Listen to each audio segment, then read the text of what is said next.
You're listening to Exploring Boys Education, a monthly podcast produced by the International Boys Schools Coalition, in which we examine current issues affecting boys, teachers of boys, and boys' schools. I am Bruce Collins. A very warm welcome to Season 4. Can't believe it. We're excited for the conversations that lie ahead, and we hope that these episodes continue to inspire and inform your work with boys. We kickstart this new season by talking with Kori Brown from the Haverford School in the United States. Kori's IBSC Action Research Project explored the use of digital, selfless portraits to foster cognitive empathy in 8th grade boys. Action Research Coordinator Laura Sabo from St. Christopher's School in the United States and Team Leader Polly Higgins from King Edward's School in Birmingham, United Kingdom, also join us to celebrate Kori's achievements and to highlight the important work of the IBSC Action Research Program. Before I introduce you to our guests, however, it's wonderful to have our new Executive Director, Tom Batty, join me for the IBSC Newsreel. Thanks, Bruce, and greetings all. Now, with minds wetted, courtesy of our first in-person annual conference in 3 years at St. Mark's School of Texas, we now look forward to another year of sharing and progressing our learning together. To all in the North, we send late summer warm good wishes for the excitement of the return to a new school year, while to those in the South, we send greetings as the second semester days lengthen and end-of-year celebrations and assessments loom into sight. It is the first time I have had the privilege of providing welcome to the Exploring Boys Education podcast. I do so with great interest and excitement, knowing that it is by connecting with each other and to inspiring, thought-provoking presenters that we play to the best of the IBSC in serving its members and their boys. Please don't be slow in contacting me should you wish to discuss any matters arising from the issues covered in the series, or indeed any other matter on your mind. I really do enjoy listening to how the themes of education are playing out in all parts of the world. We have 3 online classes starting on the 17th of October, and all of these are now open for registration. The classes on offer are Boys and Belonging, creating inclusive and affirming schools for boys. Single Gender Education, a course for teachers new to boys' schools. And the Tech Solution, creating healthy habits for boys growing up in a digital world, with Dr. Shimi Kang. Our first research series presentation for 22-23 goes live on the 26th of September. Here's Sandra Boys and Trish Sislak from Crescent School in Canada highlight their focus on student-led participatory action research as they share how they are establishing a culture of research among faculty and boys. To do this, you can register now on the website www.theibsc.org. In addition to these programs, a new bi-monthly podcast series will launch on the 19th of September. Titled the IBSC Living History Project, episodes will highlight the history of the IBSC, the forces at play that led to the establishment of the IBSC, what boys' schools can learn from the Coalition's history, and how such lessons remain pertinent today and continue to help us in the quest to be better educators of boys for the world they will serve. We have a wonderful collection of global guests lined up for this series. Before handing you back to Bruce, let me add my congratulations and thanks to your guest, Kori Brown. Kori completed an outstanding, innovative action research project that will make a valuable contribution to our IBSC community. You can check out Kori's full report in the IBSC Member Centre, and when you do, you will readily identify the insight, detail and rigour that made Kori a very worthy recipient of the 2022 IBSC Action Research Award. Well, now, enough of me. Bruce, it's back to you and on to Kori to hear her share more about her work and all she unearthed. It is so wonderful to be joined today by three amazing educators. We have Kori Brown with us, we have Laura Sabo, and Polly Higgins. And we're going to be talking today about action research, but really about more than that, because we're going to be focusing on Kori Brown's action research project and diving into the theme of boys, technology, and empathy. And I'm looking really forward to doing that. So welcome to all of you. It's wonderful to see your faces and hear your voices. Hello, Bruce. Great. Thanks for having us, Bruce. Thank you. So just before we dive in, just a brief reflection from the three of you. What was it like to be together in person at the IBSC annual conference after so long? And I think, Kori, for you, having been on an extended action research journey to finally meet your team members, what was it like for all of you? It was fantastic for me. I had never gotten to meet Laura or Polly or any of the other my team members. I mean, we're talking about technology, and basically we had used technology to connect for the past 2.5 years. It was fantastic to actually be in person. Oh, I was on a high, right, Polly? Yes. I just after we've developed these relationships over years, and we had not seen each other in person for 3 years. And it was a homecoming. It was just a time for celebration. It was so wonderful to be in person and, see my leadership team with the program, but then meet these outgoing researchers who've worked for years and the incoming. It was amazing. I think the same. I know when the advisor team got together, it was a party. It was such an exciting, it was great. We just had an amazing time. I mean, you couldn't stop us talking, but I bet. see, there's something about, yes, you can make connections online and actually they can be pretty deep connections, but there is something about being in person that you can't quantify. And that really came through both with seeing, my friends, the advisors, but also meeting in person people who I'd, spoken a lot online with. And we also got to celebrate Kori in person, because the one reason we're talking to you today, Kori, is because you won the annual IBSC Action Research Award. So congratulations on that right up front. It felt like a really big honor, and I am not kidding when I say I could not have done it without Polly, without Laura, without the whole leadership team. Well, that's a good segue into the Action Research Program, Laura. And I know you are passionate about this program as the Action Research Team Coordinator. And there might be some listeners on here. I know many of our listeners will know about the Action Research Program, but there might be listeners on here who are not aware of the full scope of the Action Research Program. And so I was wondering, let's start with that. Would you give us some insights into this really well-established professional development opportunity for faculty in IBSC member schools? Absolutely, Bruce. So the IBSC started this program in 2005. And since then, we have had hundreds of educators from our member schools that have participated. It basically offers an opportunity for an international group of educators to collaborate. They are designing, implementing, evaluating, and reporting these in-depth action research projects because they all care about improving the effectiveness in their classroom and beyond their classroom. So each cycle is 2 years, and we have approximately 40 researchers that are investigating a particular theme. They're engaging in discussion, they're offering informed reflection, and generating innovative ideas about best practices, what we all care about, educating our boys. But what I think, and Kori and Polly spoke to this, what I think makes our program unique and extremely popular is it's more than just a virtual professional development experience. This in-person training at the beginning of the journey allows the relationships to blossom.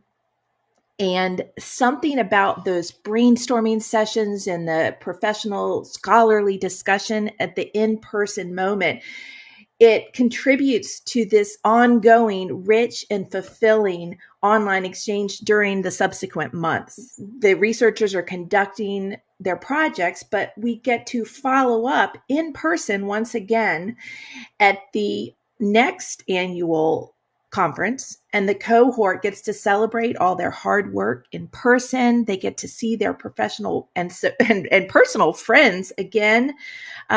It's just, we think it's a really gratifying conclusion to this robust learning experience.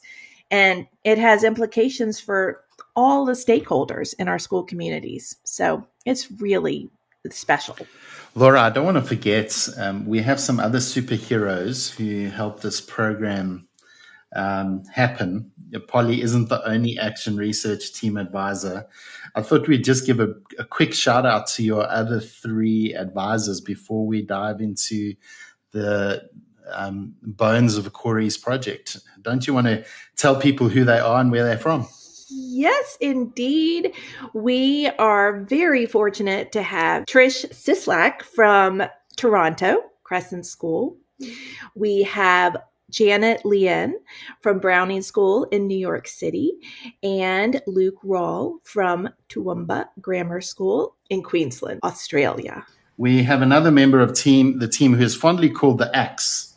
And Polly, who is the Axe and why is she an important part of this team? Di Laycock, who is the editor. And I have to say, us advisors quake in our boots when we send up what we believe are well-edited pieces of work and discover that they weren't quite so well edited. But no, I mean, she's brilliant.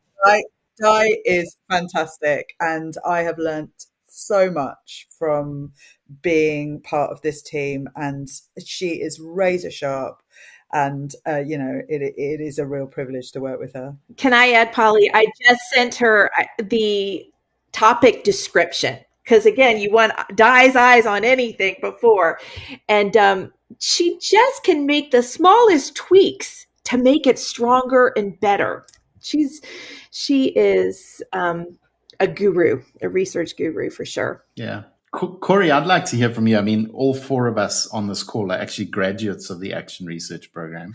As a recent participant, before we dive into the nuts and bolts of your project, Boys, Technology and Empathy, I wonder what were those things that stood out for you as the most significant professional benefits of being an IBSC teacher researcher as part of this program?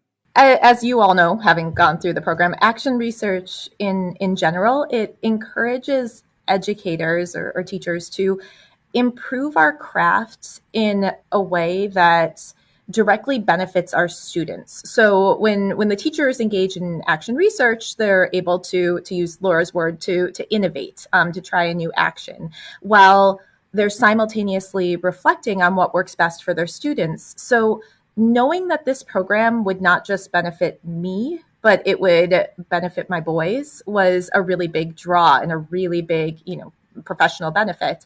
But on top of that, when a teacher conducts an action research project with the IBSC in particular, as Laura just said, it takes place with fellow educators of boys from around the world. You get to meet lots of people who have similar backgrounds, and they're experiencing the process alongside you. So you're getting to learn with and from others who know boys. And the IBSC has this, structured support system. So you're guided through the process by a fantastic set of advisors and mentors, and you're making connections with them along the way. And so the art of teaching becomes sort of this collaborative project. It becomes collaborative in nature. And I found that to be a huge, huge benefit. And I've now made connections that I feel like are going to be connections for the remainder of my career and life, I guess. Yeah, I think what you say resonates with me, and I'm sure Laura and Polly will agree. We've seen so many people who've gone through the Action Research Program who have had, I think, remarkable opportunities post-Action Research, and their careers have taken on a certain track simply because of their involvement in Action Research. but also this idea that the boys benefit directly that's the nail on the head for me. Polly, I know you've shared a lot with me in the past about your project and how you saw the benefit to the boys, but in this role, I know you're super proud. I saw you beaming at the conference when Kori received her award because you were Kori's advisor. What was it really about Kori as a researcher and her project in particular that stood out to the Action Research leadership team as being worthy and valued as an award winner? So, I mean, working with Kori, I have to say, was a bit of a dream. She was engaged throughout, hugely positive in what was an extremely challenging cohort, a really difficult time. And, I mean, she stuck through it throughout. But I think in particular, she really understood, and as she has just very eruditely said, the benefits, the idea behind Action Research, why we do this project, why we do this program. And I have to say, it's really interesting. Her paper was about selfless selfies. And it took me many months to understand what a selfless selfie was. I just couldn't get my head around it. I was like, but now I do understand what a selfless selfie is. But I think in particular, when I was getting the drafts in, and we structure it over the year, so researchers submit various elements that will go towards the final research project. Every time it was such a thoughtful, well-written, interesting piece of writing for me as an advisor to read, and I was really excited to get the next draft and the next draft. And when she finally submitted her first draft report, I actually got goosebumps reading it, because not only had she really kind of gone into a lot of detail and depth, and the literature was really explored the background of the topic extremely well. The findings really spoke to boys. And I think that's one of the things that sort of stood out with her research, is that there was something about the way the boys had presented themselves in their selfless portrait, so a digital portrait which they are not physically present in, and how that allowed a certain vulnerability and an authenticity of their kind of expression. And that was what was so interesting about it. It really spoke to this idea that they could break away from those stereotypical masculinity norms and present themselves in a real way. And that was so exciting to read. So that was kind of, I think, for all of us, what stood out with this report was not only she'd been an amazing researcher from start to finish, but also the findings were exciting. Yeah. And I would just quickly add that I saw, Kori, at your presentation and your delivery, and this is the same way that you wrote your paper. Action Research is largely qualitative, and it is written in first person, and you really did such a good job of adding your own voice, and you were very aware of your audience, so the flow and the organization, and it was very easy to imagine taking your action project, your intervention, and applying it to my own class. So I just thought you did a really good job of kind of explaining your process throughout. Thank you.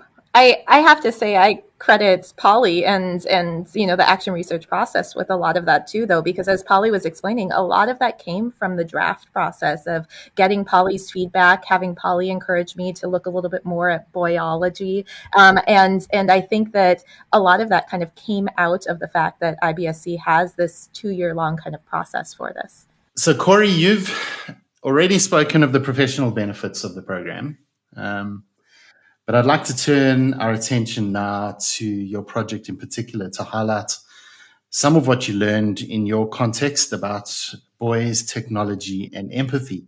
So why don't we start with your research project and what it was about and how you went about trying to use digital selfless portraits, which I hope won't take us months to understand like it did for Polly. But you use those to foster cognitive empathy in the boys you teach. Just explain a little bit to the listeners what your project was about, and so they can have an idea. Yeah, the topic for our research cohort was boys and technology, new horizons, new challenges, new learning. And that was a really appropriate subject, especially with all of those little add-ons at the end, given that our projects took place during and in the kind of aftermath of virtual learning during the COVID-19 pandemic. So when we were using technology during the pandemic, it got me to think a lot about how our boys are representing themselves in online spaces. And I wondered whether my students and I could use technology to encourage a little more self-reflection on self-representation. So I teach a world cultures class. It's a class that challenges boys to become, better citizens of the world by learning about the diversity in the world. And technology has let me in the past, or let my boys investigate the world by having global pen pal exchanges. And when we've done them in the past, the exchanges were kind of superficial. The boys would play into social expectations. They'd play into the kind of gender norms that you see in contemporary online interactions. They'd send traditional selfies. They'd talk about sports, that kind of thing. So I gave the boys in my class a challenge. I asked them, can you capture yourself in a selfie without showing your physical body?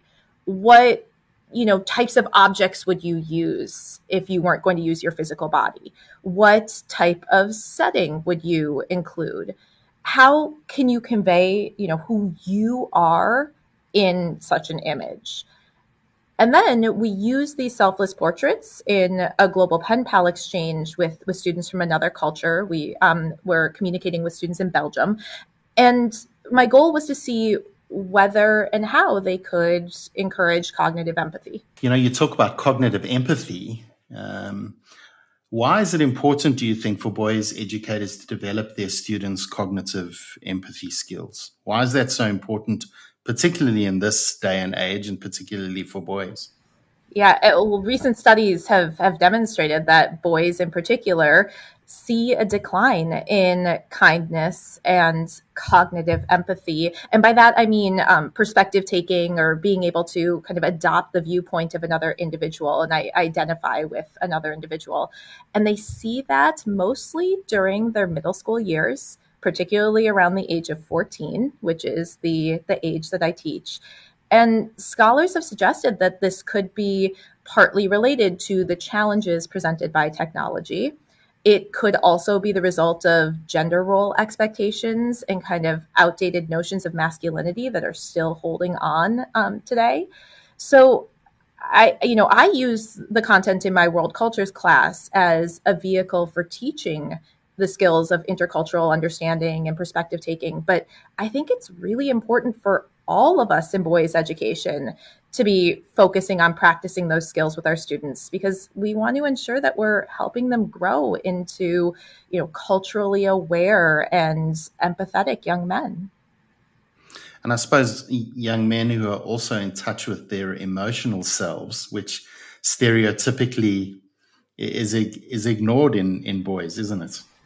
Very much so. And, the projects that my students created showed that they did not fall into those stereotypical, masculine modes of representation. They were, very individual, and they tapped into more emotion and more connections. I think it was interesting though, Kori, because there was one boy in your group who hadn't quite understood the instruction, wasn't there?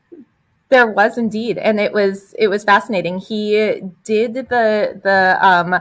selfless selfie project, but then he didn't exchange his selfless selfie at the get-go. He exchanged a regular selfie. And what ended up happening there was that you didn't see that depth of emotion. All of the findings that I have for the rest of my students just aren't present in that boy's reflections. What strikes me, Kori, is, it seems like if we're, as educators of boys, if we're really intentional about thinking through how we draw boys out of their shells and out of those stereotypical norms, the most amazing things can come out of that. Was that your experience? Definitely. And I think, again, to go back to the benefits of the Action Research Project, I didn't realize at the beginning how just a very small intentional act on my part can have very major repercussions for the boys, and positive repercussions. Polly and Laura saw my ideas at the beginning of this, and I had all of these grand plans about how I was going to change the world with, the world of boys education with my Action Research Project. And through their guidance, it really turned out that as long as I was, like you said, being intentional and making a smart choice about the action that I wanted to try, it could be a small action that had larger implications. So if you had to try and just summarize what those most significant findings were, I think that's the beauty of these projects. In our context, we were able to draw sort of real tangible things out of our work with boys as we do this action research. For you, what were the things that struck you as most important? Well, what my students created, first of all, was really, it shouldn't have been surprising, but I found it amazing. Every single one of my boys created a portrait that told a unique and personal story. And they conveyed this depth of personality and character that you don't get just by looking at physical appearance. They, as Polly said, they broke out of those traditional masculine modes of self-representation. I didn't have a single student photograph sports equipment, for example. So it really was, impressive what they created. Then when the boys were reflecting on what they had created, the vast majority of the boys reported that those selfless portraits better captured their background and culture as compared to a traditional selfie. But even more interestingly, and this is, I think, in my opinion, the most interesting finding, the boys spoke about how their selfless portraits connected to other people, to other cultural groups, and to other moments in time, both the past and the future. So the boys, not me, the boys found that the selfless portraits could do something that a selfie couldn't do. So basically what they were saying is that in a selfie, your identity, who you are, is just you as an individual. While in a selfless portrait, the way they were defining their identity was relational. It connected them to other people and other times and other places and other communities. So when we used these selfless portraits instead of selfies to do these online exchanges, the boys were already thinking relationally, not individually. They were already thinking about connections. And then what happened was also very interesting. The conversations that ensued when they were having these discussions with their pen pals included a lot more questions. They included discussions of emotional experiences. The boys shared methods of self-expression. They revealed hopes and fears about the future. A couple of them even addressed issues of equity with their pen pals. And I hadn't seen any of this before. So the boys were really engaging in more meaningful dialogue and discovering deeper connections. So basically, when the boys were using these selfless portraits, the portraits without a self, they became selfless portraits where they were able to allow them to practice selflessness and empathy. That's incredible. And I know as people listen to you, they're going to want to know more. And so I just want to pause right here and point people towards IBSC Member Center, and I'll put a link in the show notes as well to your report, because I think there are going to be a ton of people who are going to want to read more about your project. Polly, I want to come back to you, because as a past researcher and now as a team advisor, you've seen the benefits of this program in researchers as they've been through the process. What are the highlights that stand out for you in terms of the benefits to researchers who want to participate in IBSC Action Research? I'm going to pick up on something that Kori said first about that your action doesn't need to be big. And I think that is something, I really learned, and I see it a lot now as an advisor and having the privilege of seeing a lot of research worldwide, is that sometimes we feel like we're really busy, and as teachers, we don't have time to do anything, make changes. We feel like we're on a big ocean liner. It's going in one direction and we can't turn the ship, so to speak. And I think that's the thing that's so powerful about action research. It doesn't need to be a big action. A small action can have real impact. And it's an iterative process. So the chances are that whatever you've done, you will do again, refining it within your school. You might expand it. So you might do it with one class, but you might expand it to a whole class. You might expand it to a whole year group. You might expand it to a whole sort of stage of school. And I think that's really important. I think some people fear research because they think it might be too, like, I can't manage it. And I think it is manageable. But one of the, we've talked about it at the beginning of this show, it's the connections with educators all around the world. And every year there are a cohort of around 40 who are doing an action. They're the incoming action research team. They meet the outgoing research team. So that's around 40. So there's around 80 educators at the IBSC conference, for example, that are involved in action research that year. I see every year ex-action researchers presenting at the IBSC conference, which is just a fantastic space to share ideas. And so, you meet people and connect with people across the world. So, Laura, this action research wheel doesn't stop turning, and there's opportunity for more people to engage in the kind of connection and learning that Polly is talking about and that Kori has shared about. And applications open soon for the next round of action research. And so maybe you can talk a little bit more about what the new topic might be, how folk in IBSC schools can apply, what the commitment from potential researchers might be, so that people can get excited about possibly participating in the next round of IBSC Action Research. Absolutely.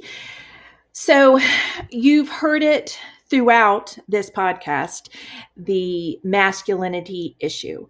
And that is the theme of our current research. We have our cohort currently investigating, shattering stereotypes, cultivating healthy masculinity.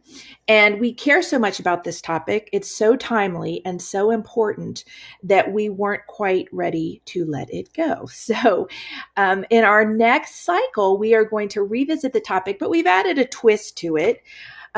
What research is coming out and continues to show that these kind of an adherence to the traditional masculine norms is leading to negative behaviors, low help seeking, well-being in our boys, disengagement in school. And actually, some of these behaviors are not recognizing that there's underlying depression. So mental health is a big issue and concern, especially post-pandemic. So what we are going to try to focus on are beyond the classroom walls. We're really looking at the whole boy. And in our schools, we are fortunate. We wear many hats. We often have roles beyond our content. So whether it is as a coach or working with our boys in clubs, the chess club, book clubs, on the stage, in choir, theater, the advisory groups. The possibilities are endless. And so we are really anxious. There's lots of research that shows that extracurricular, co-curricular activities can really, really be beneficial for boys. And we would love to see some interventions, some strategies that could help our boys in an arena outside of their classroom. So we are really excited to unveil this topic. We'll have a full description with lots of literature to back it up on the IBSC website. And then once we post it in the coming weeks, you will see an application. And then I think it's nice to know a little bit of the commitment that's involved. Your head of school is committing you to attend the 2 conferences and all funding associated with that.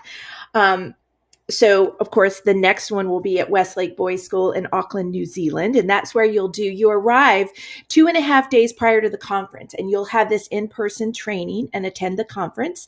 And then the following year, you will go to the Viara School in Barcelona, Spain, and this is where you'll present your findings. So you've got those 2 commitments, but I also think it's nice to kind of, a lot of people wonder, well, what will this look like in my everyday life at school? You typically are doing your action project between the months of September and December.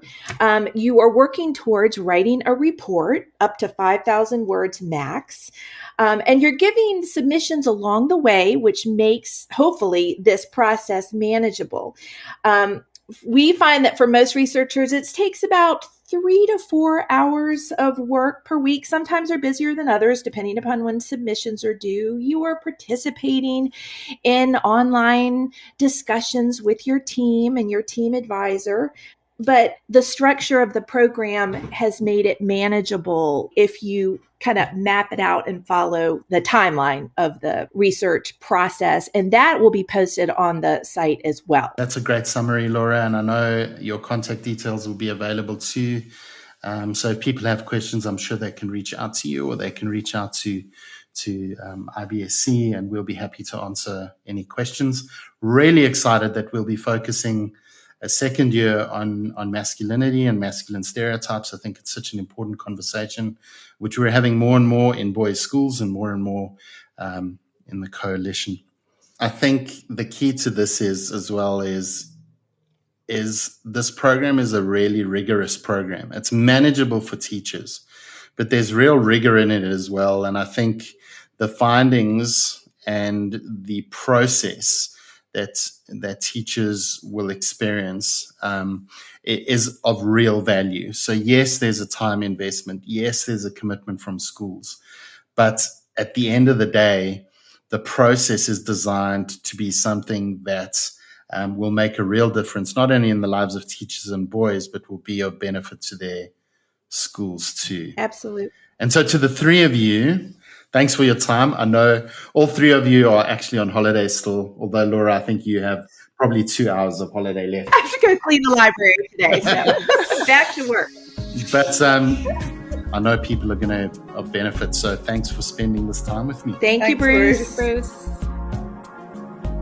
We hope that these conversations about IBSC Action Research with educators in boys' schools will continue to inspire you to be intentional about understanding how best to support the boys you teach. Remember, both the most recent and all the previous action research reports are available for you on IBSC Member Centre. Please contact us if you are on faculty or a staff member at an IBSC member school and would like to access this wonderful resource. Furthermore, as Laura mentioned, applications for the next round of action research open soon. IBSC will communicate these details to member schools in due course. Again, thank you for listening to this conversation. And if you enjoy exploring boys' education, please rate the podcast on your favorite platform or leave a review on Apple Podcasts. If you're new to exploring boys' education, why not look through our previous episodes and listen to some of the stimulating conversations we've had over the years. Until our next episode, however, keep on championing boys' education.